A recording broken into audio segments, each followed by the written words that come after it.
¿Qué tal, queridos amigos?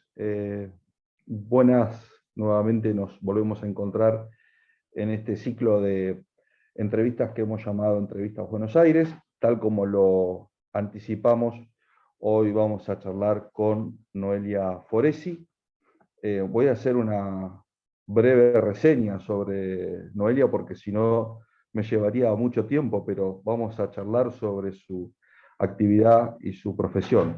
Noelia es investigadora y trabaja en el CONICET, es técnica inmunohematología por la Universidad Nacional de Buenos Aires, por la UBA, es licenciada en Ciencias Biológicas por la Universidad Nacional de Mar del Plata. En uno de sus trabajos realizó un descubrimiento de una secuencia génica que luego va a desarrollar técnicamente ella, que la hizo reconocida en el ámbito científico no solamente de nuestro país, sino también a nivel internacional. Noelia nació en Coronel Granada y vive actualmente en la ciudad de Mar del Plata, que me ha dicho está haciendo mucho viento en este momento. Noelia, ¿cómo estás? Buenas tardes. Hola Juan, buenas tardes. Sí, hace mucho viento y mucho frío, como corresponde en el invierno marplatense, que es así, es duro. Es largo y no se la pasa muy bien, pero bueno, después viene el verano que recompensa. Voy, Eh, voy a hacer, voy a hacer una pequeña aclaración porque lo charlábamos con Noelia hace un ratito y también hace 2 días atrás. Yo estoy en Ameguino ahora y antes de ayer pasé por Coronel Granada. Por la ruta somos prácticamente vecinos, pueblos de la región pampeana, así que tenemos muchas cosas en común. Y casualmente le comentaba, eh, yo este espacio generalmente la agenda la manejan los contactos. Yo muy pocas veces o hay algo que me llame la atención, entonces me contacto con la persona a través del Facebook, o hay alguien que me dice, che, mirá, hay alguien en la zona que hizo tal y tal cosa, o está realizando tal y tal tarea, me contacto. Fue el caso de Noelia. A Noelia le escribí hace aproximadamente 15 días en el Facebook y de milagro vio el mensajito e inmediatamente nos pusimos en contacto y pautamos esta entrevista. En el medio de esa entrevista surge toda esta cuestión de la privatización del CONICET y esto que ustedes seguramente lo han seguido a través de los medios nacionales. Incluso hubo una movilización de los investigadores del CONICET hace días atrás. Cuestión que vamos a tratar, vamos a tratar. Entonces yo, el otro día cuando pasaba por Granada, eh, ya venía pensando en la entrevista, digo, ¿por dónde arranco? ¿Por una cuestión netamente actual o arrancamos por el comienzo? Vamos a arrancar por el comienzo para luego sí terminar y saber qué es el CONICET y hablar sobre toda esta cuestión que hoy están actual en la agenda mediática.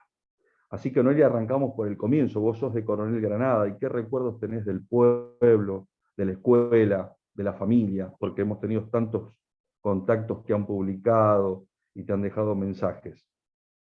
bueno, muy emocionante para mí recordar y ver todos los mensajes que dejaron y bueno, y todas las felicitaciones y me sentí realmente, me siento muy agradecida por todo eso. Yo, bueno, como decís, soy de Granada, hice toda mi educación, ya sea jardín, primaria y secundaria en Granada, aunque también tengo que decir que pasé mucho tiempo en Blaquier. Mis vacaciones, tenía a mis abuelos, bueno, a mis primos en Blaquier, así que gran parte de mi infancia y mi adolescencia también la compartí en Blaquier, porque también tuve muchos mensajes de gente de Blaquier que recordaba y bueno, que me traen un montón de recuerdos también. Mi abuelo, gran pilar de mi vida y de Blaquier también, el Tano Garoso que tiene, le han hecho ¿cómo es? Un club ahí, o no sé cómo se llama, un campo deportivo. Bueno, gente que, bueno, que por eso me emociona mucho ver todas estas cosas. Y bueno, sí, crecí en Granada, estudié en Granada, hice la escuela secundaria y bueno, y también estaban mis amigas ahí de la escuela secundaria, todos mis amigos, compañeros que seguimos teniendo un grupo de WhatsApp y siempre nos estamos saludando y recordando aquellas épocas tan divertidas. La verdad que muy bueno recordar todo eso y también pensar que cada una de las personas que pasaron por mi vida fueron claves en lo que uno es hoy y lo que ha podido desarrollar, ¿no? No me quiero olvidar de nadie, pero principalmente quiero hacer un reconocimiento a los profesores, que a Bernardo Salaberry, profesor de matemática, que claramente estoy convencida que fue él el que despertó en mí el interés por la ciencia, aunque no lo sabía un poco hasta que me fui a estudiar a Buenos Aires. Yo terminé la secundaria y estaba muy desorientada, no sabía lo que me gustaba realmente. Empecé a estudiar varias carreras, hasta periodismo, mira, Mira, porque como me gustaba, sí, me gustaba escribir, entonces el CBC de periodismo junto con la tecnicatura en inmunohematología que contabas vos, que es mi primer carrera de formación. ujú. Así que cuando curso esta carrera de inmunohematología, que es una tecnicatura, ahí descubro la genética y la biología molecular, que hasta ese momento no tenía ni idea que existía, porque no tenemos mucha biología, no tuvimos en ese momento mucha biología en nuestra carrera, en la secundaria, así que solo como referente científico y de investigación lo tenía Bernardo Salaverry en matemática, que me parecía siempre, aunque le teníamos mucho respeto, fue creo que clave luego en mi desarrollo. Yo creo que, Bueno, y ahí perdóname, Noelia, yo creo que en algún momento yo leí por ahí que si bien vos cuando dejás el secundario y te vas a Buenos Aires no tenías, como bien lo manifestás, en claro que ibas a seguir, sí había algo que te motivaba, que era con respecto a la ciencia y a la investigación, la incidencia que tenían las plantas de silos, que es muy común en nuestros pueblos urbanos, en la salud de nuestros vecinos, de nuestros pobladores.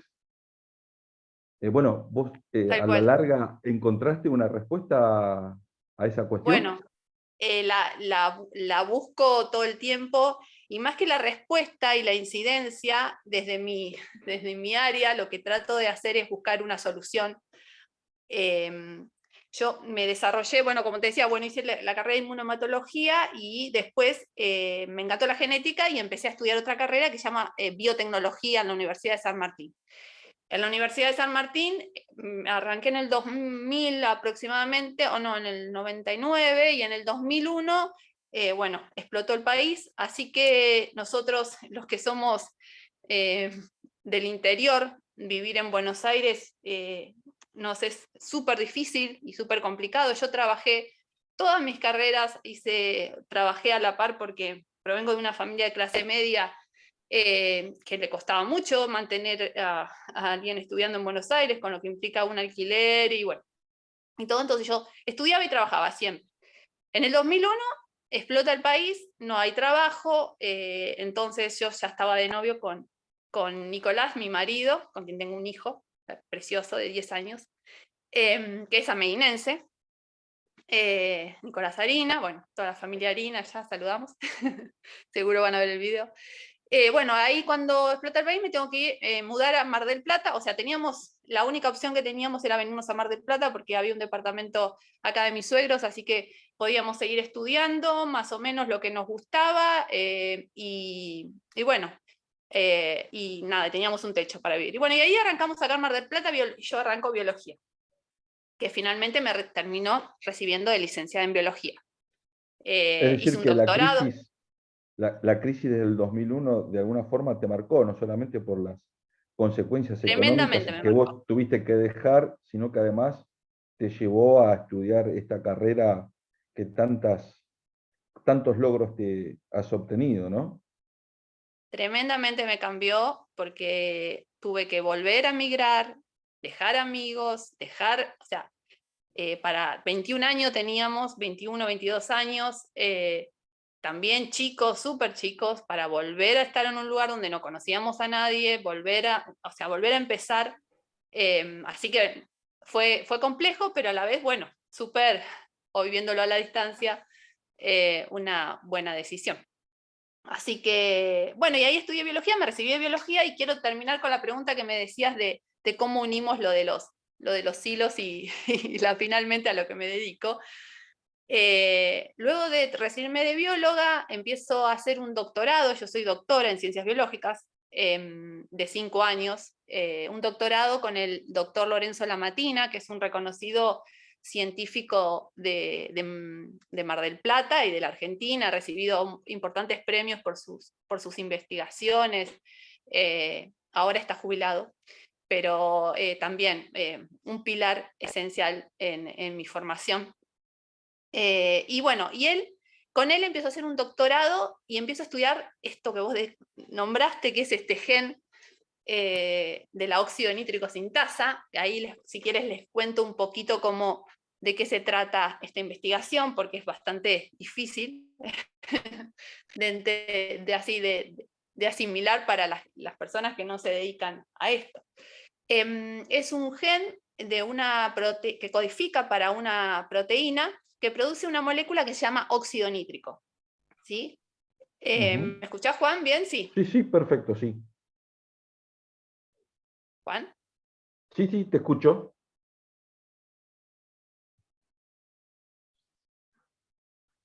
Ahí volvimos, Noelia.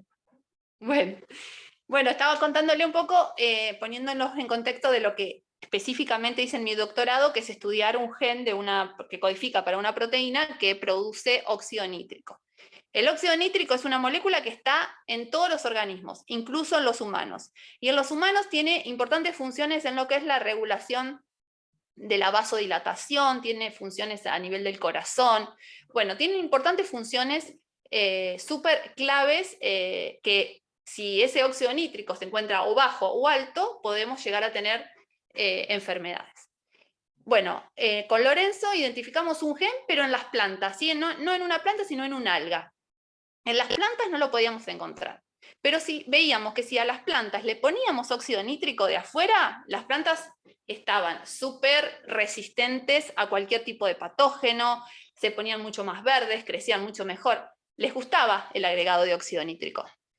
Entonces nos empezamos a preguntar, ¿qué pasa si a esas plantas, en vez de agregárselo de afuera el óxido nítrico, hacemos que ellas mismas los produzcan, ¿sí? Mediante la expresión de un gen? Eso se llama ser una planta transgénica, ¿sí? Agregarle un gen que no lo tiene, que proviene de otro organismo, se lo pusimos a la planta. Entonces vimos que estas plantas que expresaban este nuevo gen que provenía de un alga, de una óxido nítrico sintasa, tenían importantes beneficios en lo que sea su crecimiento, por ejemplo, en condiciones de sequía. Crecían mucho mejor en condiciones de sequía, eran más resistentes a patógenos. Bueno, tenían un montón de cualidades que habían sido aportadas por este gen.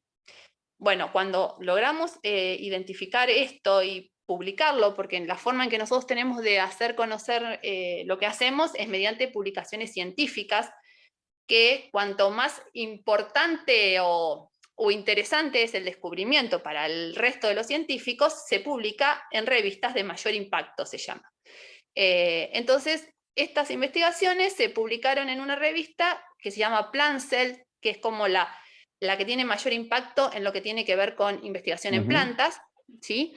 Y bueno, y no solo que se publicó en esa revista, sino que tuvo un montón de citas. Citas significa que un montón de científicos del mundo, de todo el mundo, les pareció súper interesante mi trabajo, entonces lo referían y lo tomaban como, sí, lo tomaban como referencia para sus trabajos, ¿sí? A partir de eso, fui seleccionada por la Sociedad Americana de Ciencias como una de los referentes de la biología de las plantas, del estudio de la biología de las plantas.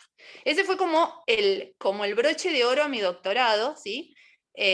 Porque la verdad que fue un reconocimiento muy importante, que también después me permitió a mí acceder porque hasta ese momento yo era becaria de CONICET, ¿sí?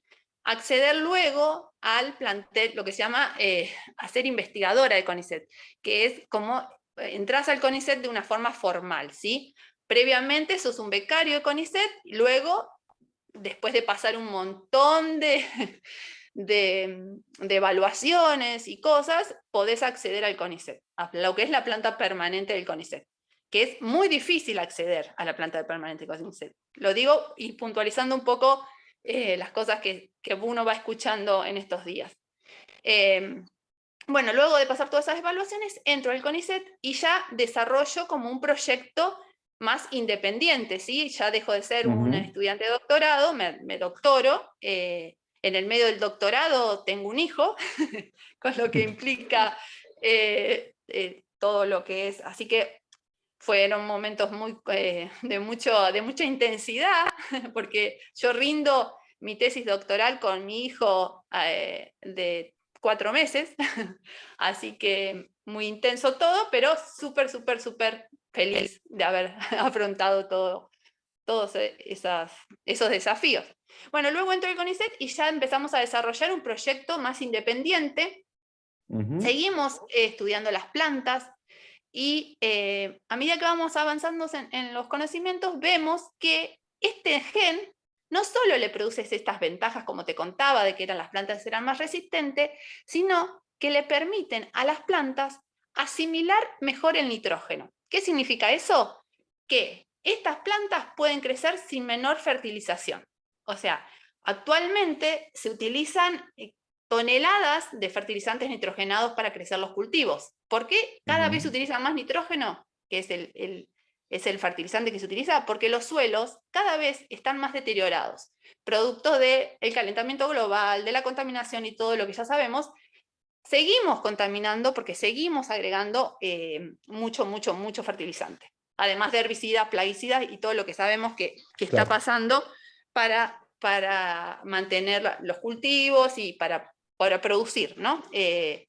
Entonces, ahí surge esta conexión que yo te digo que la tuve siempre, inconscientemente, en cada uno de los pasos de mi carrera, que además soy inmunomatóloga, entonces como que todo se cruza, que si nosotros desarrollamos una planta que requiera menor contenido de nitrógeno, que sea capaz de crecer en suelos desérticos prácticamente, porque es a lo que se sabe que va a ser el pronóstico en unos años a lo que vamos, si todo sigue igual o si mejoramos mínimamente, igual vamos en ese camino. El desarrollo de una planta que no requiera fertilizantes, por lo menos, sería como un gran avance para reducir la fertilización.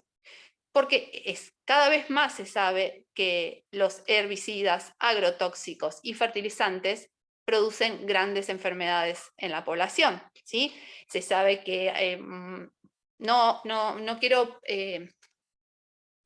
dar datos que no sean exactamente correctos, pero hay una gran correlación de enfermedades con el uso de agrotóxicos. Totalmente, está totalmente corroborado. Que no sé. Sabes que, Noelia, que desde este espacio hemos tratado el tema también con otros entrevistados, no sé si lo Me vi las conoces, entrevistas, Juan. Elías Saiz, que realizó un documental muy interesante para Canal Encuentro, que es Autosustentables, que es un militante de la agroecología, también con un colega tuyo, hematólogo de la localidad nacido también en Ameguino, pero que está en el sur, Luis Vicente Nievas, que está desarrollando una diplomatura en la Universidad de Río Negro respecto al hidrógeno verde.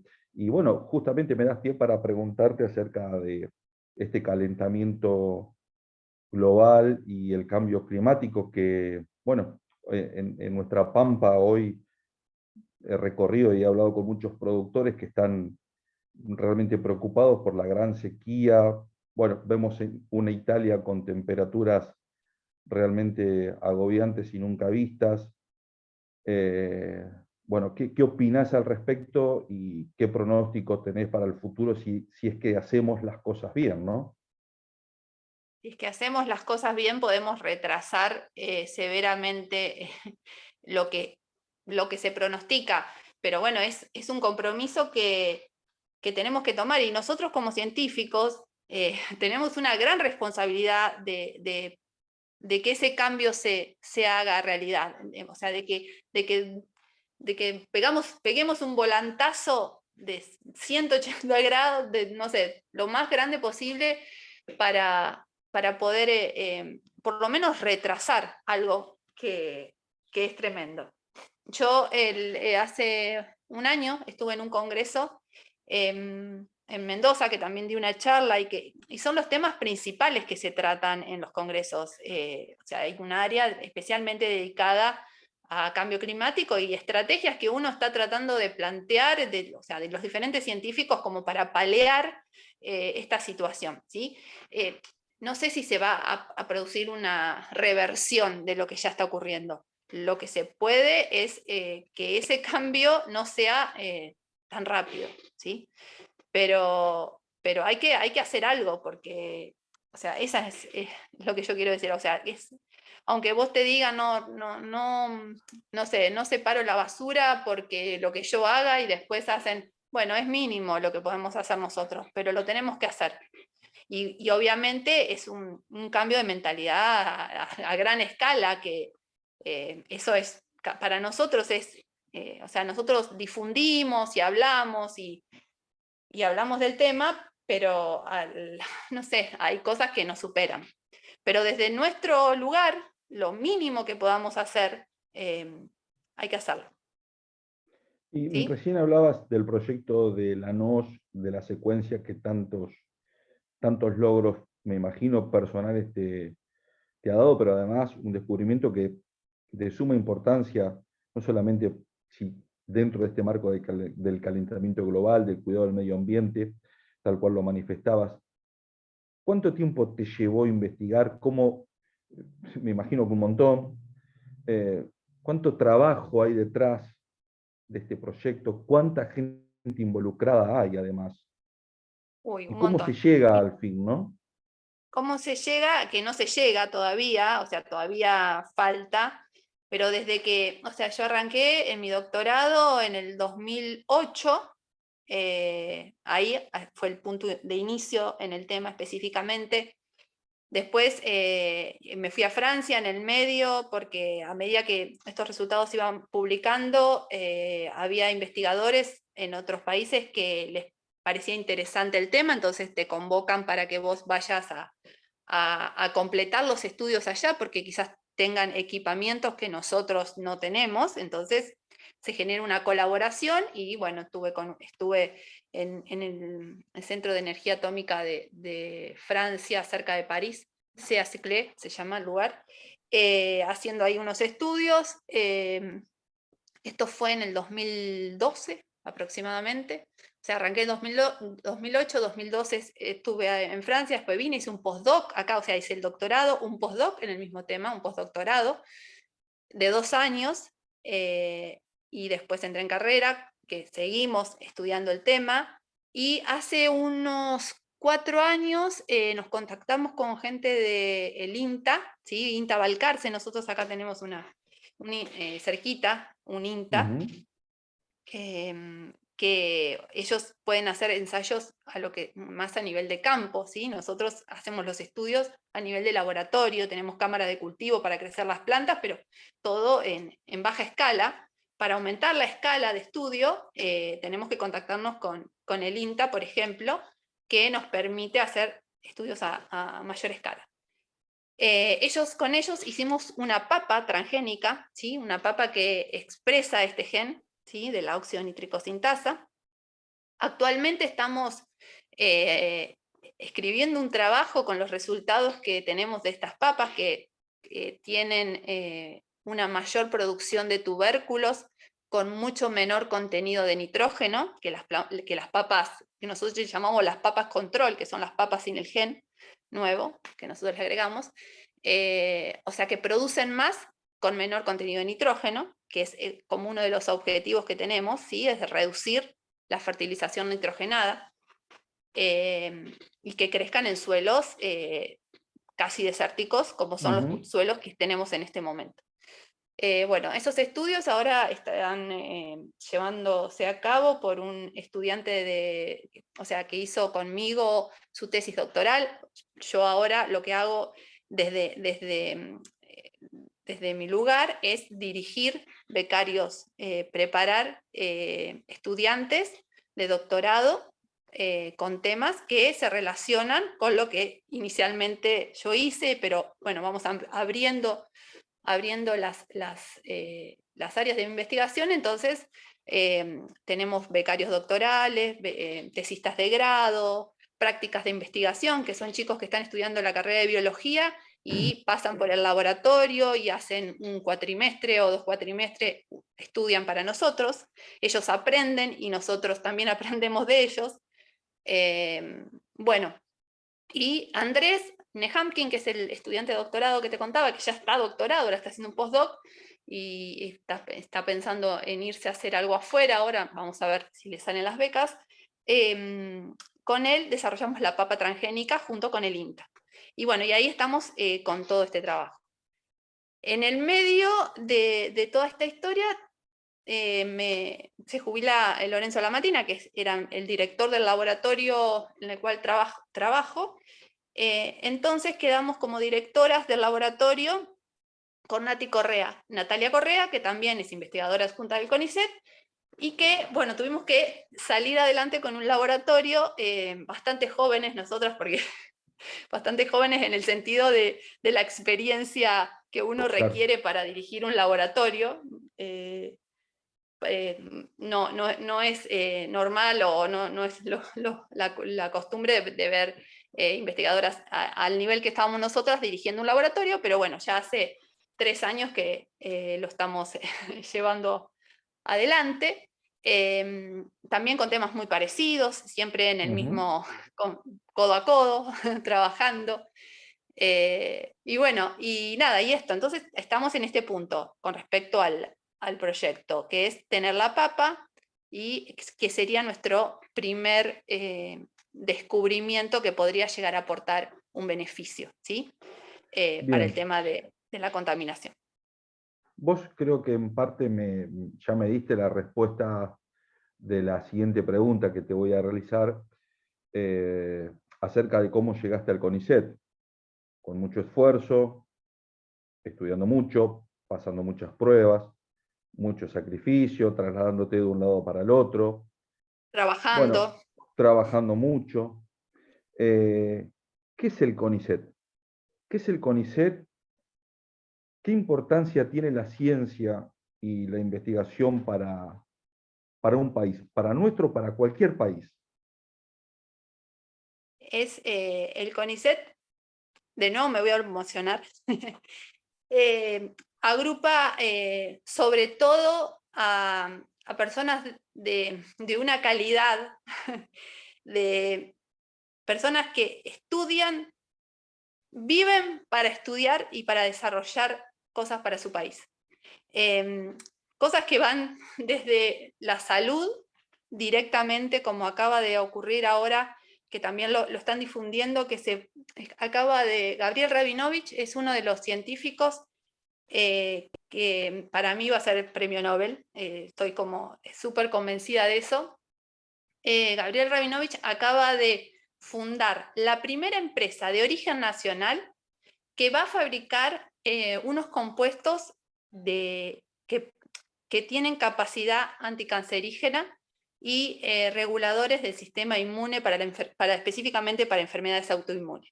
Un descubrimiento que a él tardó 30 años de ciencia argentina, hace 30 años que él está estudiando eso.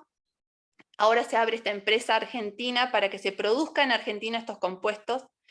Sabemos que todos los fármacos son carísimos, que se importan.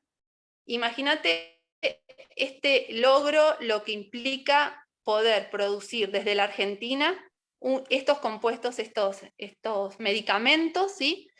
Que tienen, bueno, eso para mí es el CONICET. Es generar conocimiento. ¿Juan? Sí, sí, te escucho.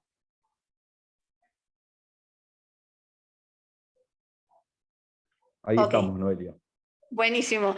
No, te estaba contando un poco de lo que para mí es el CONICET. Te decía que es Bueno, principalmente son personas que están muy implicadas en su trabajo, pero que no solo dedican las 8 horas de trabajo, la mayoría que trabajamos en el CONICET también hacemos docencia afuera, en la universidad, porque la mayoría de los institutos están en la universidad o relacionados con la universidad, así que hacemos docencia. Y bueno, y te contaba, no sé si quedó, pero lo de Gabriel Rabinovich, ¿sí? ¿Quedó la parte de Gabriel Sí, Rabinovich? Sí, que sí. es un científico súper reconocido, que está con este nuevo emprendimiento que acaban de fundar la empresa, ahora salió, que va a ser de producción de fármacos de origen nacional para un tratamiento tan importante como es para el cáncer y enfermedades autoinmunes. Ujú. Y vamos de áreas desde medicina a, como te contaba, las plantas, intentar buscar soluciones todo el tiempo a los problemas que se presentan en la sociedad. A nivel de estudios, estudiar, conocer, saber, para poder tener la capacidad de nosotros generar los productos y no tener que comprarlos de afuera porque son carísimos. Pasó con el COVID, que apenas surgió el tema de COVID, que fue tremendo. El CONICET salió ahí creo que tardó 15, no sé si, no, 15 no, más 2 meses en generar los kits de diagnóstico que estábamos comprando a China. En 2 meses ya lo estábamos produciendo en Argentina, pero lo pudimos producir en 2 meses porque teníamos conocimiento que habíamos adquirido, información para después poder aplicarlo y hacerlo rápido ese desarrollo. Me salen muchos ejemplos de salud, pero también hay plantas resistentes a sequías que ya están en el mercado, en todas las áreas, en la microbiología, o sea, abarcamos un montón de cosas. Es tremenda la cantidad de áreas en las cuales estudiamos. Y, y te quería decir algo más y ahora se me fue, pero bueno, ya me lo voy a acordar. Eso, que no solo trabajamos y desarrollamos, sino que somos docentes. Y la docencia, yo vuelvo a puntualizar, la educación es clave, la educación pública, las universidades públicas son maravillosas en Argentina, maravillosas, también conformadas. Yo doy clases en la carrera de bioquímica, en la asignatura de inmunología, y también lo damos todo. La Ujú. mayoría de los docentes, por nada, damos todo en la educación pública. Y la mayoría somos investigadores de CONICET también. O sea, Bueno, hacemos las dos cosas. yo O lo sea, decía, yo lo decía al comienzo de la entrevista, que justo surge un montón fundamentalmente declaraciones de uno de los candidatos a presidente de la Nación, que generó toda este debate, que me parece bien que se dé además. Pero desde tu perspectiva, Noelia, ¿puede el mercado garantizarles a ustedes que sus proyectos, que sus investigaciones se lleven adelante? ¿Conoces en alguna parte del mundo que sea el mercado que banque proyectos e investigaciones? no, no lo conozco, no lo sé, no, o sea, no tengo ningún ejemplo para nombrar, solo sé que en todo el mundo la investigación nacional de cada país está bien garantizada, con presupuestos muchísimo más altos, muchísimo, de 10 veces más altos. Los países más desarrollados aportan a la investigación nacional muchísimo más de lo que se aporta en este país, que lo único que se me ocurre decir que es si cierra el CONICET o si privatiza el CONICET, no se va a solucionar nada de los problemas que tiene este país, al contrario, desde mi punto de vista, pero digo, con el aporte que nosotros recibimos, que no es que recibimos y nos dan plata, porque también eso pasa un poco. A nosotros recibimos un sueldo y luego para poder hacer las investigaciones, nosotros tenemos que ganar el recurso, ¿sí? Ganar el subsidio. para poder ganar ese subsidio, nosotros tenemos que presentar proyectos que luego son evaluados por 5 o 6 personas especialistas en los temas y que dicen, sí, a esta persona porque justifica correctamente con evidencias sus proyectos, ¿sí? Con evidencias no solo, o sea, cosas publicadas, por ejemplo, publicaciones, le vamos a asignar determinada cantidad de plata. Con esa plata que nos asignan, nosotros tenemos que administrarlo, porque lo administramos nosotros, somos administrativos además, administramos con facturas, justificamos cada una de las compras que nosotros hacemos de reactivos para investigación, ¿sí? No es que nos dan plata al CONICET, o sea, nosotros tenemos que rendir un examen cada vez que nosotros recibimos dinero, ¿sí? Para las investigaciones. Eso también quiero que quede bien en claro porque no es que le dan plata a cualquiera por nada. Hay que justificarlo claramente con evidencias, no es, y somos evaluados continuamente, todo el tiempo somos evaluados. También en la carrera de investigación somos evaluados con informes que tenemos que presentar todos los años. Luego, a medida que vas avanzando en la carrera, quizás son cada 2 años, pero son informes que tienen que estar aprobados, porque si no están aprobados esos informes, si vos desaprobás varios informes, te podés quedar afuera y perder tu trabajo. O sea que no es como que cualquiera puede recibir dinero del Estado y hacer lo que quiere. O sea, estamos completamente regulados bueno, y dedicados al trabajo, principalmente. Noelia, ayer creo que hicieron una movilización, o antes de Sí, ayer. sí. En Buenos Aires fue. Acá yo no vi, pero vi que muchos compañeros científicos subieron la movilización. Sí.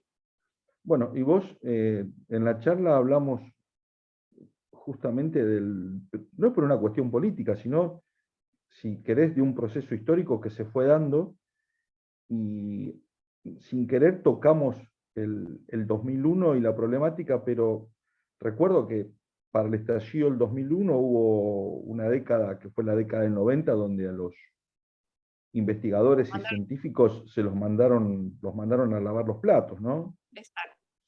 Yo para ¿Cuánto tiene que eso ver ese era contexto con esto, no? exacto. Se vuelve a repetir, es como cíclico. Nosotros ya estamos, es como un electrocardiograma la ciencia en Argentina. Sube, baja, sube. Sí, yo en los 90 no estaba todavía en la ciencia, pero tengo compañeros que han estado y que me cuentan que fue tremendo.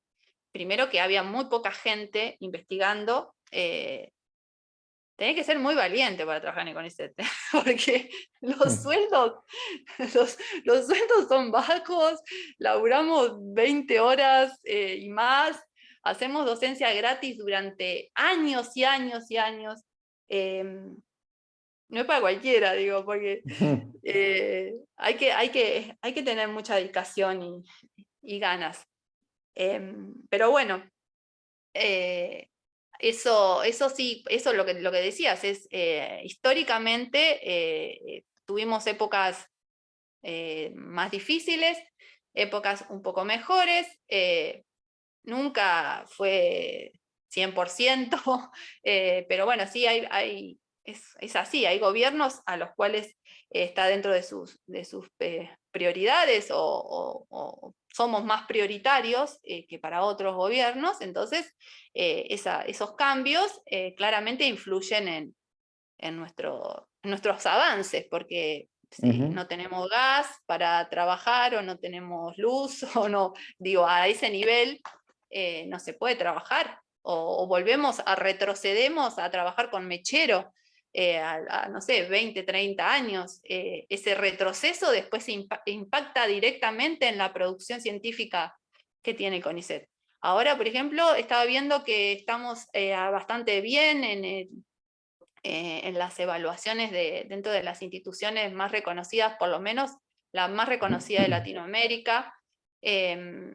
Hace 5 años estábamos más abajo, pero bueno, repercute directamente el interés, ¿no? Que haya de parte de los gobiernos en la ciencia. Y eso repercute después en el avance, para mí, en el avance del país también. Bueno, yo para cerrar te iba a pedir una autorreferencia, una autobiografía tuya, pero en parte la has dado en esta entrevista, por el esfuerzo, por la pasión, por la garra que le pones a tus estudios, a tus investigaciones. ¿Querés agregar algo más? Bueno, básicamente lo que quiero, bueno, vuelvo a agradecer a las personas que pasaron por mi vida y que están, que son mis pilares. Bueno, mi familia, que